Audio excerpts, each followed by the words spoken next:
Before this story unfolds, take a moment to comment where you are watching from and subscribe to this channel, because what you are about to hear is a story carried by memory, fear, and belief. It begins with a Filipino grandmother named Lola Isabella, whose voice never trembled when she spoke of things others dismissed as folklore. When American tourists Mark and Helen arrived in her coastal hometown, they expected beaches, food, and friendly smiles, not a story that would follow them long after they left. Lola Isabella did not tell legends for entertainment. She told them because she believed forgetting was dangerous. She said some stories were warnings, not myths, and the Manananggal was one of them. She spoke slowly, choosing her words like prayers, insisting that what people fear often survives because it once existed. Mark laughed politely at first, assuming this was another cultural tale meant to impress foreigners. Helen listened more carefully, sensing the weight behind Lola Isabella's words. The grandmother began her story not with monsters, but with a promise made generations ago, a promise broken, and a village that learned too late that disbelief never protects anyone. Lola Isabella said the Manananggal was not born a monster, but made into one, and that truth unsettled listeners more than fangs or wings. She explained that long ago, in a time when villages trusted healers more than priests, there lived a woman named Aling Rosa, admired for her beauty and feared for her knowledge.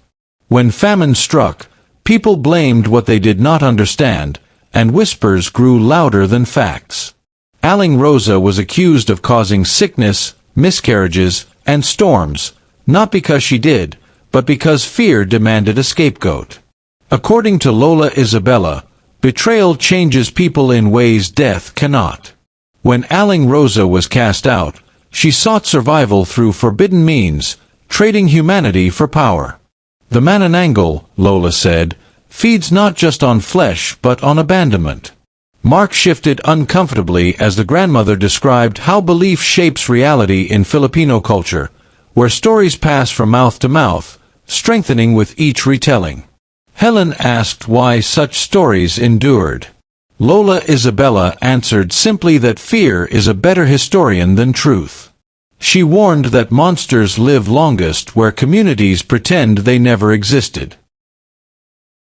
As the story deepened, Lola Isabella spoke of villages that ignored early signs, dismissing missing livestock and unexplained deaths as coincidence. She said the Manananggal never arrives loudly, never announces itself, and never strikes without watching first. It studies routines, weaknesses, and disbelief. The grandmother emphasized that the creature thrives on arrogance, especially from outsiders who believe knowledge protects them. Mark smiled nervously, but Lola Isabella noticed. She told him arrogance is the Manananggal's favorite meal. According to her, elders taught children protective practices not because they expected monsters, but because caution saved lives. Salt, ash, and prayers were not superstition, but discipline. Lola Isabella recalled her own grandmother warning her never to laugh at old stories, because laughter invites curiosity, and curiosity invites attention. Helen asked whether anyone still believed. Lola Isabella said belief never disappears, it only becomes quieter. She explained that the Manananggal appears when people are most certain it cannot. Mark felt a chill he could not explain, dismissing it as the night air, unaware that disbelief does not stop listening ears. Lola Isabella then shared a story she claimed happened during her childhood, one she rarely told outsiders.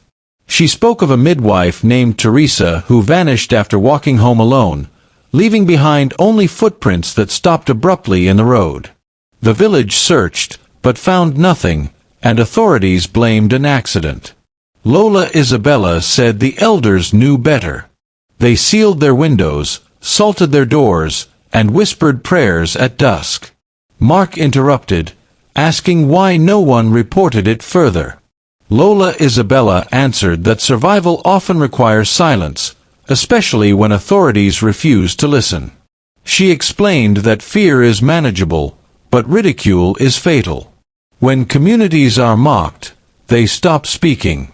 Helen noticed that Lola Isabella never exaggerated details. Her tone remained steady, almost regretful, as if recounting history rather than horror. The grandmother said the Manananggal punishes carelessness, particularly when people abandon communal responsibility. Teresa had ignored warnings, believing education made her immune. Lola Isabella paused before adding that the Manananggal does not kill everyone it meets. Sometimes, it simply teaches lessons that echo across generations. The story shifted when Lola Isabella addressed why she chose to tell this to American tourists. She said the Manananggal is drawn to transitions, moments when cultures collide and beliefs are tested. She believed Mark and Helen represented that crossing. She explained that outsiders often carry stories home, changing how legends survive. Mark protested, insisting they were just visitors. Lola Isabella replied that no one remains unchanged after listening. She spoke of how the Manananggal feeds on imbalance, thriving where tradition is dismissed without understanding. Helen asked whether the creature still existed. Lola Isabella did not answer directly. Instead, she described recent events: livestock drained of blood, unexplained illnesses, and elders advising caution again. Mark grew uneasy, noticing how villagers avoided laughing at the story. Lola Isabella said belief protects communities by maintaining respect for the unknown. She warned that modern certainty weakens ancient defenses. When Helen asked what happens if someone invites the Manananggal unknowingly, the grandmother said invitations are rarely spoken aloud. Sometimes, disbelief is enough. Mark laughed again, but this time, the sound lacked confidence. Lola Isabella continued by explaining how stories evolve to protect rather than frighten. She said children were taught not details, but discipline, teaching them to return home before nightfall and respect warnings without question. She emphasized that the Manananggal preys on those who isolate themselves, emotionally or physically. Mark asked whether foreigners were at risk. Lola Isabella replied that the Manananggal does not care about nationality, only vulnerability. She said arrogance and loneliness sound the same to creatures that listen in silence. Helen felt unsettled, realizing how often stories like this were dismissed as entertainment. Lola Isabella spoke of rituals abandoned when convenience replaced tradition. She said forgetting protective customs creates gaps, and gaps attract attention. Mark insisted there was no scientific evidence. Lola Isabella smiled sadly, saying science explains many things, but not why some disappear without explanation. She reminded them that history once dismissed diseases as curses until belief shifted again. Helen noticed the villagers' silence carried agreement. The grandmother concluded that survival is not about proving legends wrong, but about living carefully enough to never test them. As the story unfolded, Lola Isabella described how belief systems adapt, warning that modern skepticism does not erase ancient threats, only blinds people to them. She spoke of travelers who mocked village customs, only to experience misfortune later, accidents attributed to chance. Mark crossed his arms, uncomfortable with the implication. Lola Isabella clarified that the Manananggal does not punish disbelief itself, but disrespect. She said respect acknowledges limits, while arrogance denies them. Helen asked whether the Manananggal could be reasoned with. Lola Isabella shook her head, saying creatures born from betrayal understand only hunger and habit. She explained that the Manananggal returns to places where it was once feared, because fear leaves marks. Mark joked nervously, asking if fear feeds it. Lola Isabella corrected him, saying fear warns, arrogance invites. She recounted how elders taught children never to boast at night, because sound travels differently after dark. Helen found herself recalling similar warnings from her own childhood, suddenly understanding their purpose. Lola Isabella ended this part of the story by reminding them that legends survive because they explain consequences long before they occur. Lola Isabella then revealed why the Manananggal story remained unfinished. She said stories only end when people stop listening. She described how elders still observe old practices quietly, not out of fear, but respect for continuity. Mark asked if she had ever seen the creature herself. Lola Isabella paused longer than before, then said seeing is not required to know something exists. She explained that some truths are felt, not witnessed. Helen noticed how the grandmother's certainty unsettled Mark more than fear ever could. Lola Isabella said the Manananggal thrives during times of transition, when traditions weaken and curiosity replaces caution. She warned that curiosity, when combined with arrogance, creates opportunity. Mark insisted they would leave soon, unaffected. Lola Isabella replied that stories travel faster than people. She said some listeners carry stories lightly, others carry them like seeds. Helen realized she was listening differently now, no longer as a tourist, but as someone entrusted with something fragile. The grandmother concluded that forgetting stories does not destroy them. It only allows them to wait quietly. Lola Isabella described the last known encounter, one she claimed occurred only a few years earlier. A young man named Daniel dismissed village warnings, believing modern education protected him. He mocked elders openly, filming stories for amusement. Lola Isabella said the village warned him, but ridicule deafens ears. Daniel disappeared after boasting he would prove the legend false. Authorities ruled it an accident, citing unreliable witnesses. Lola Isabella said the elders performed quiet rituals again, sealing doors and lighting candles. Mark frowned, uncomfortable with the implication. Helen asked whether Daniel was found. Lola Isabella answered that pieces were, but explanations were not. She said the Manananggal leaves confusion behind, not closure. Mark accused the story of exaggeration. Lola Isabella responded calmly that denial is easier when consequences belong to others. She explained that legends persist not to scare, but to remind communities of responsibility. Helen felt a growing unease, realizing how often she dismissed unfamiliar beliefs.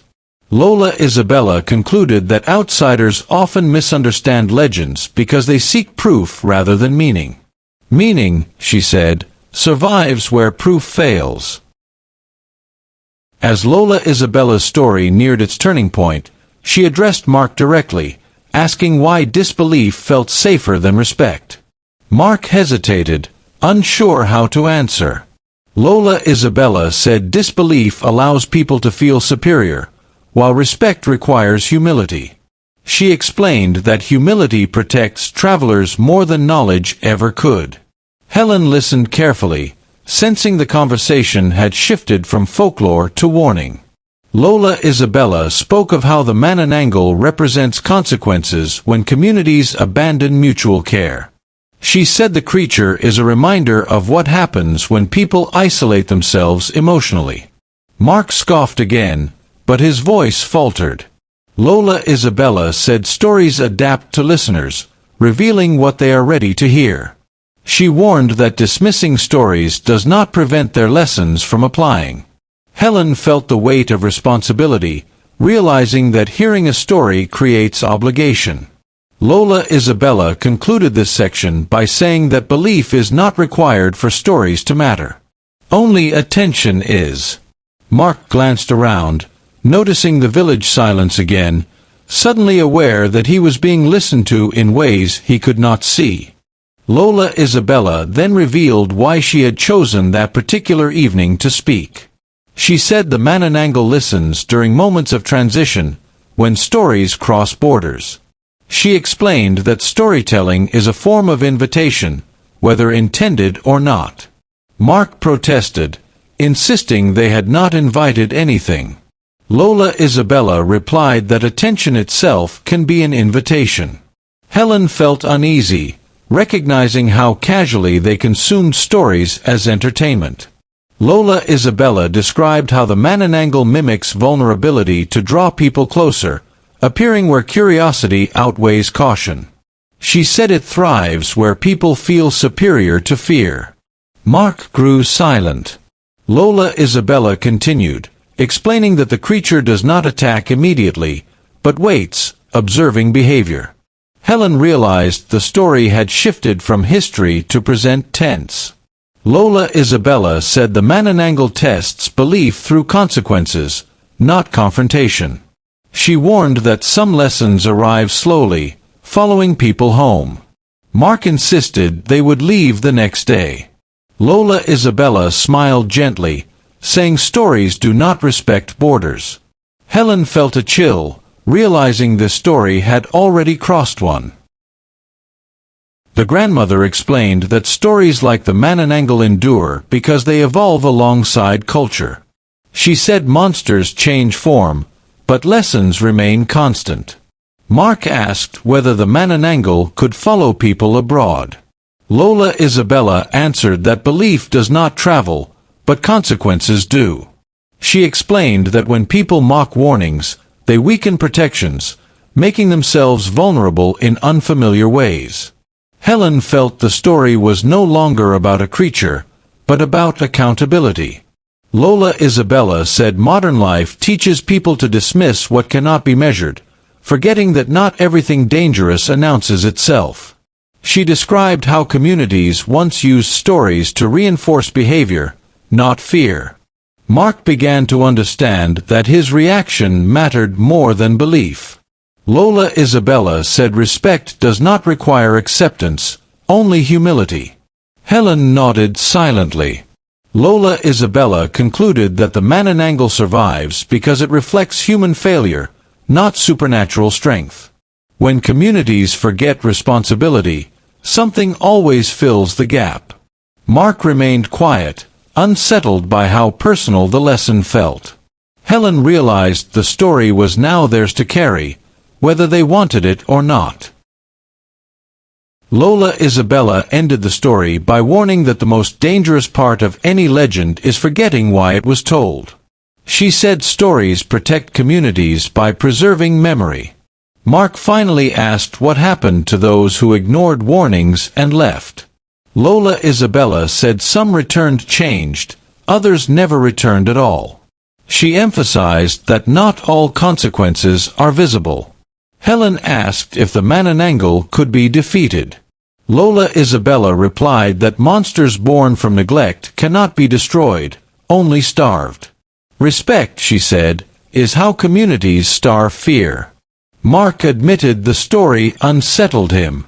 Lola Isabella nodded, saying discomfort is the beginning of understanding. She reminded them that legends are mirrors, reflecting behavior rather than predicting fate. Helen felt a sense of responsibility settle in her chest.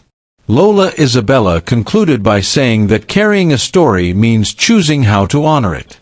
Mark realized laughter had faded from his voice entirely. The grandmother's final words lingered, reminding them that stories only become dangerous when people forget why they exist.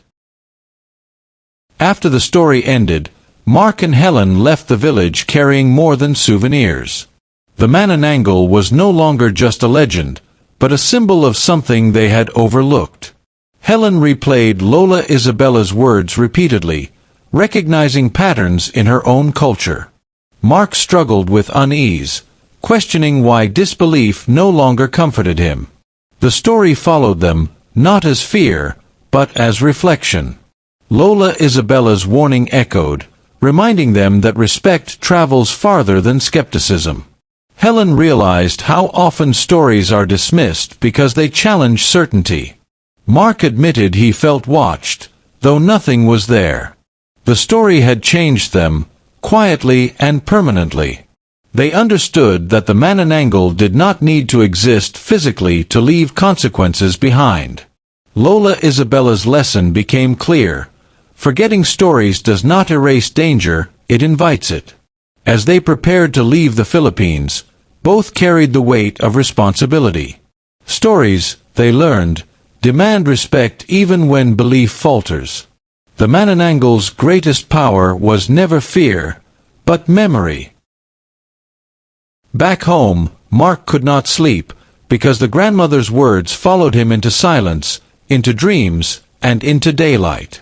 He began reading about Filipino folklore, not for proof, but for understanding, slowly realizing how often cultures encode survival lessons as stories. Helen noticed the change immediately, noticing how Mark listened more carefully, spoke less confidently, and questioned assumptions he once defended. The Manananggal no longer felt like a creature, but like a mirror reflecting arrogance, neglect, and isolation. They spoke often about Lola Isabella, wondering how many tourists had laughed before them, and how many lessons were lost to ridicule. The story had changed how they traveled, how they listened, and how they respected unfamiliar warnings. Mark admitted that disbelief once felt intelligent, but now felt careless. Helen understood that humility was not weakness, but protection. The story never returned as fear, only as restraint. Wherever they went, the lesson followed quietly, reminding them that memory is a responsibility, not entertainment.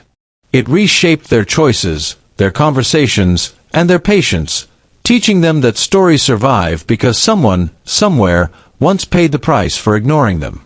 And that truth settled permanently into how they viewed the world afterward, without excuses remaining. With time, the Manananggal story became a reference point rather than a fear, surfacing whenever certainty felt too comfortable. Mark began recognizing how often modern life dismisses warnings simply because they arrive without data. Helen noticed how elders in many cultures carried similar stories, always framed as lessons rather than threats. The Filipino grandmother's words revealed a pattern repeated across histories, where memory is preserved through narrative when facts fail. Mark admitted that laughter had once been a shield, protecting him from discomfort. Now, discomfort felt necessary. The story taught them to pause before judging unfamiliar traditions. They learned that respect does not require belief, only acknowledgement of limits. Lola Isabella's warning echoed whenever they traveled, reminding them that humility protects better than confidence. The Manananggal was no longer tied to place, but to behavior. It symbolized what happens when people isolate themselves from community wisdom. Helen realized the story had quietly changed their values.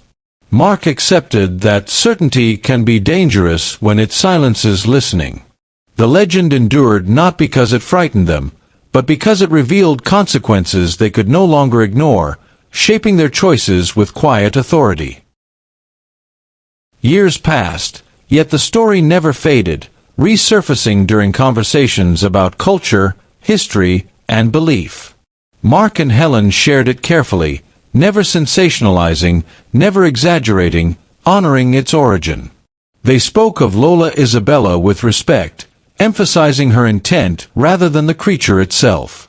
The Manananggal became a symbol of accountability, reminding listeners that forgetting lessons does not erase consequences. Mark noticed how people reacted differently, some dismissive, others thoughtful. Helen recognized that reaction itself revealed readiness. The story taught them that legends survive not because they are unbelievable, but because they are useful. Communities encode warnings into stories when other methods fail. The Manananggal represented the cost of neglecting shared responsibility. Mark understood that ridicule often precedes regret. Helen believed stories are agreements between generations, promises not to repeat mistakes. The legend's endurance proved its purpose. It was never meant to frighten, only to warn. In remembering it, they honored the people who carried it forward. The Manananggal remained unseen, yet effective, living on through restraint, memory, and respect. News eventually reached them that Lola Isabella had passed away, quietly, surrounded by people who understood her purpose. The village mourned not just a woman, but a keeper of memory. Mark and Helen felt the weight of loss despite distance. Her story had outlived her, doing exactly what she intended. The Manananggal remained part of the village's shared understanding, never dramatized, never forgotten. Traditions continued, practiced without explanation, respected without question. Mark realized that true protection often operates invisibly. Helen understood that some knowledge survives only when handled carefully. Lola Isabella's voice lived on through discipline rather than fear. The story remained unchanged, preserved through intentional telling. It was not entertainment, but inheritance. The Manananggal waited patiently, not as a monster, but as consequence. Legends do not chase people. They observe. Forgetting invite danger. Remembering sustains balance. Lola Isabella had known this. Her absence did not weaken the story. It strengthened it. Memory remained the community's quiet defense, carrying her lesson forward. The Manananggal story continued its silent journey, passed only to those willing to listen without mockery. Each retelling carried responsibility. Mark and Helen understood that stories demand care, not curiosity alone. The legend no longer belonged to one village, but to anyone who heard it and chose respect. The Manananggal thrived only where arrogance returned. Memory starved it elsewhere. Lola Isabella's warning endured because it addressed human behavior, not supernatural spectacle.